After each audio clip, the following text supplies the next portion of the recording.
Hey everyone, welcome back to the Real Estate Rundown here with Marcie, where we meet with top professionals in our real estate industry, and we got a show prepared for you today. Stay tuned. Welcome back everyone to the Real Estate Rundown here with Marcie, where we meet with top professionals in our industry, and I'm so excited to introduce you to our next guest, Rena. Hi.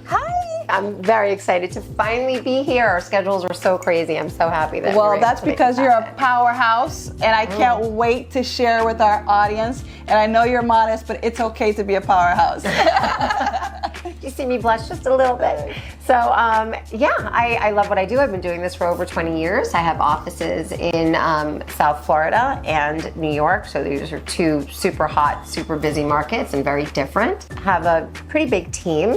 We speak a ton of languages amongst all of us, which is so important. It's so important, especially in the two markets that that I just mentioned. Because and it was funny. I actually had we do a staff meeting every Monday morning so that I can get everyone together. And I was telling them, I said, do you understand how fortunate you are to have to be working in cities that are attractive not just to locals or have a domestic reach, but we have international appeal. It's like everyone from all over the world is looking to be in places like South Florida and New York. And I keep stressing South Florida because we get so used to saying Miami, but it's really in South Florida. There's a lot more. But it's, so I'm like, you guys, you actually have an opportunity for an international reach to something that's attractive to people all over, which I think is incredible. It's incredible, but share with our audience, you are a broker. Yes, so I am a broker owner. I'm the founder of Pulse International Realty, and so aside from doing what you would do, I've done everything in the industry. You start as an agent and you build up, and you do everything from rentals and property management and retail leases, and then that grows into sales and assembling property, because I do commercial as well. So as a company, we offer absolutely everything. As an individual, I offer absolutely everything. But it's nice to then take that experience and knowledge and be able to cultivate a team that has the same mindset and will operate in a way that, with the standards that you set for. I mean, you know what that's like. Well, I admire people that, especially you, like you're already successful in being in real estate for so long. What made you start your own brokerage, and lead a very successful team that you have here? Because that just speaks volume in itself. Like, why would you need to do that when you're already a successful career, you have the relationships? What led you to open up Pulse International That's Realty? A great question, and no one's actually ever asked me that. I have to tell you, managing people is probably one of the hardest things to do. Yeah. What managing people is very, very difficult, and you have to have a really good, strong team, a support system, in order to help facilitate everything, because there are as there's the marketing aspect, and marketing has become even more detailed. I mean, when I started, it was, put an ad in the New York Times on a Sunday and you were done. And this is now, it's you need the podcasts, and you need the social presence, and you need the print, and you need the digital, and it's just so massive. So there's so much to do, and yet managing people is probably one of the hardest. So why do it? So why'd you do that to yourself? I decided to do it. I was relocated to South Florida by a wonderful developer that we all know, Crescent Heights. It was actually Crescent Heights and Hudson Capital. They were building, Hudson Capital, which is a sister company to Crescent Heights, was building a portfolio, and they relocated me to run some projects for them. And one of them was actually Mondrian South Beach, which I was at last night for swim week, so that was really, really fun.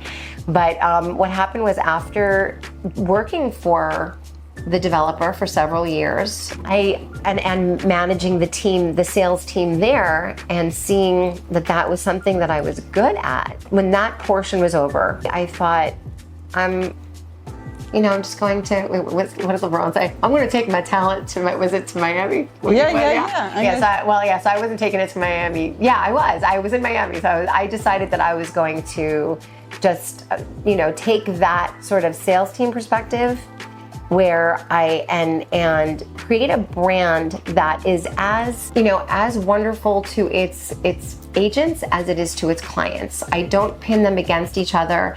I don't, obviously everybody wants to know top producer, this and that's important, but I urge them to work collaboratively as a team. And I felt that that's something that doesn't happen really anywhere. And it was that sort of that family orientation. My retention is incredible. My agents will stay with me. Most of them are with me for a decade or more. Yeah. And you don't see that in this industry. They hop around from place to place generally. And I'm able to retain them by creating that atmosphere that's family and warm and helpful and real and organic, and where I encourage them to work with each other, and I encourage them to also, I won't go above 30 agents because that is where I feel I can really manage and know what each one of them is doing, be able to really assist them, be approachable, be accessible. More than that, it becomes very, it's challenging as it is. So yeah, I felt that I had this formula that needed to be cultivated and independent. The proof is in the pudding, as they say, because it worked and it's working. And it's, especially for agents, whether they've been with you a decade or just signed up now, it's so nice when you come into a family atmosphere where you feel supported and open to supporting them with, nothing is too small or too big to address, and having the support group for an agent. Thank you. Yeah, and that is my mindset, that nothing is too small to address. And you came and you did a presentation. You see there's a lot of warmth in the room. Yeah. Everyone is very, everyone is sort of integrated and know each other, and there's like this real nice atmosphere where I feel that we support each other, which is nice. I'm not of that belief system that you need to pigeonhole yourself either price-wise or geographically. I mean, within the company, if someone feels comfortable in a certain area and that's what they want to do, that's fine. But I do encourage them, especially when they're starting, just say yes. We'll figure it out.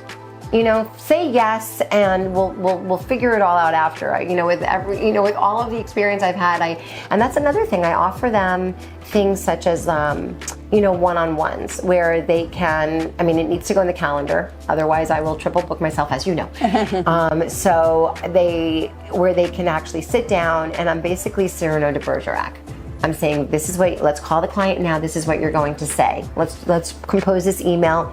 This is what you're going to write. This is what you're going to address. And literally, I just call it Cyrano de Bergerac them through it, but so they have that opportunity. There's a lot of that sort of hand-holding, and I believe in hand-holding with clients, and I think agents need it in the beginning as well too. Eventually they're... Yeah, you said a lot of little things there, and one that resonates with me is that in our business, there's a lot of people that could do a lot of things, but not a lot of people know how to do certain things, but in all of there's still, I'm a true believer, there's no shortage of success.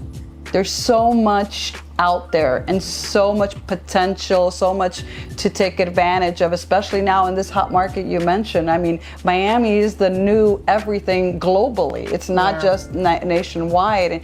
And so having that mindset and having a leader like yourself who has the mindset, who has the knowledge, the experience, the drive, and just the team camaraderie, right? The collaboration effect really changes someone's trajectory of where they're going. Well, I think it's important for us all to recognize, and you do this flawlessly, it's relationship. Yeah.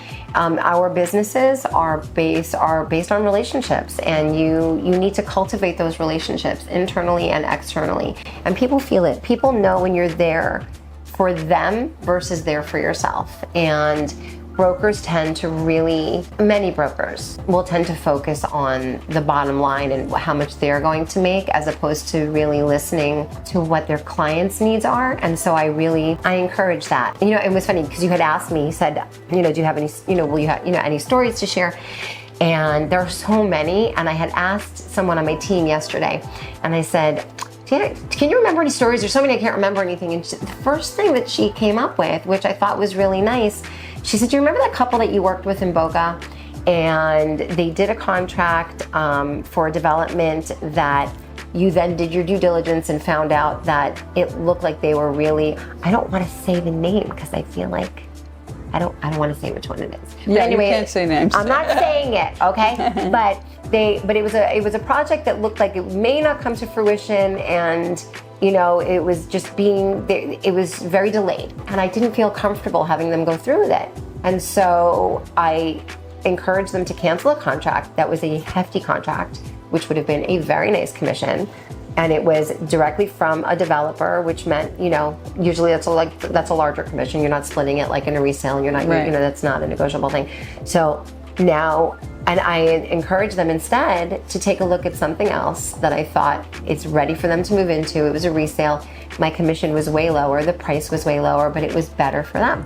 It was better for them. And in the end, it's better for me too, because what I've done is I've built a relationship, and I know that I'm going to get another referral from it. Who are they going? They're not going to recommend someone else, and I have several stories like that, but I just liked that was the first thing that she said to me. She goes, I said, do you have any stories? And I thought, this is what's resonating with my team. The fact that I'm leading by example, by showing them that you do what's right for your client first. They're first, you're second. You have to do that. I try to also, I do a lot of mentoring. It's like one client is like 40 clients, because it's family, it's friends, it's their network. And when you do right by them, they're never going to forget you. They never forget you. Word of mouth marketing is the best marketing that we can hope for. With everything that we have to do, the word of mouth marketing becomes like the best thing, because so when someone contacts you, like we go through the cold lead, warm lead, or whatever. It's a hot lead immediately, because it is someone who said, I had an amazing experience with Marcie. I had an amazing experience with Rena. This is who I want to work with. Well, speaking of relationship, how important it is to work with a closing agent, a law firm, or a closing team that supports your business and what you do, your resources for what you do with your business. Well, we become a family. I mean, these are extended relationships. As a matter of fact, as we speak, I have someone who is very close to me, sitting with an attorney right now, signing closing documents because she needs to leave the country. I didn't know it was going to happen today that she would need to sign. Otherwise, I would have been there with her. But I'm here with you, and I'm very happy about that. But I felt very comfortable sending her, because this is an attorney that I've been working with for 15 years. Yes. Almost exclusively. Almost, because you can't. You have to let the clients decide. You give them options. Right. But I know him. I've worked with him for my own deals. I've had, so he has sent his family to me. I've sent my family to him. So I felt, because of this strong relationship, that he's got it. He can be there, and I can be here, and my client's fine, and these are important relationships. We're talking about people's money, their investments. These are some of the biggest transactions they will ever do in their lives. Yeah. And if it's investment, it's extraordinarily important to them. And if it's the roof over their head, it's even more extraordinarily important to them. So true. So you need to have a team that has your back, that supports you in everything you do. Because at the end of the day, no matter what happens, the client looks to you. Absolutely. The client looks to you. Yeah. Like, look at this, look at that. It always falls back on the realtor, right? The broker, the person in charge of the relationship base, the initial relationship base that always falls out. Share with our audience. We talked a little bit about relationships, a little bit about your brokerage. You're here, and you're also licensed in New York. I don't know if we mentioned that. Yes. So our office in New York is located at the Helmsley building, which I absolutely love. It's super iconic. So we're there at 46th and Park. The same way that we're here in South Florida, and we can assist anywhere from Miami up through Palm Beach. And when it comes to investments, we go even further. We have a listing in Port St. Lucie now. We have another transaction that we're handling now in Orlando. So in New York, it's the same thing. I just, at the tail end of the tail end of last year and the beginning of this year, sold 2 lakefront houses in the Catskills, which is in upstate New York, even though our office is in Midtown Manhattan. We really, again, like I say, it's not about pigeonholing into a specific area, location, or product type. It's really based on knowledge of the market and what the client's needs are. Yeah. So we're all over New York, all over Florida. And we're also in Panama now. Did I tell you? OMG, no. Okay. So I actually, through a relationship, was referred to a phenomenal developer with 25 years of experience in Panama. Wow. Some of the most luxurious products I've seen, and honestly, I was invited to come and take a look at what they've done. Thoroughly impressed with everything about his developments and the pricing. Oh my God, it's incredible. The amount of luxury that you can get there and the pricing. It's extraordinary, and they're doing so. We were donned with. We now have the exclusive to represent them that's exciting. here in the States, and it's a B&B Italia branded project, fully branded. Not like here is some furniture from B&B Italia. Fully, the kitchens, the bathrooms, the just absolutely everything. The millwork. So it's this beautiful, luxurious Italian branding, top to bottom. The project is called Mova. It's in Obarrio, which is in Panama City. So it's in the center of the city. The prices start in the 300s, and this is for luxury. It's unbelievable. And there are all sorts of, so I'm learning more and more about the different visa programs and the different immigration status program that are involved, that are benefits to, to investing there. And what we're finding is, the world is global. Mova means move, That's movement, amazing. and we're moving. We're a very mobile society. Well, you're a We're mover and a global. shaker, so that's what happens, right? Yeah. So thank you for being here, Rena. thank Will you you. share with our audience, how can they reach you? How can they find you? Ask Marcie. No, just yes, and so we are on Instagram at Pulse International Realty. That's the full name of the company. I guess our website, my email address. What would you like me to share? Whatever is, Okay. We're located here at 1688 Meridian. And you can reach us. Our website is pulseinternationalrealty.com. Our office number is very easy. It's 855-PULSE-01. So very easy to reach us at any of our offices. And feel free to reach out to me, Rena, RENA, at pulseinternationalrealty.com. Thank you, Rena. Thank you. And thank you, everyone, and see you on the next one. Bye-bye. Bye.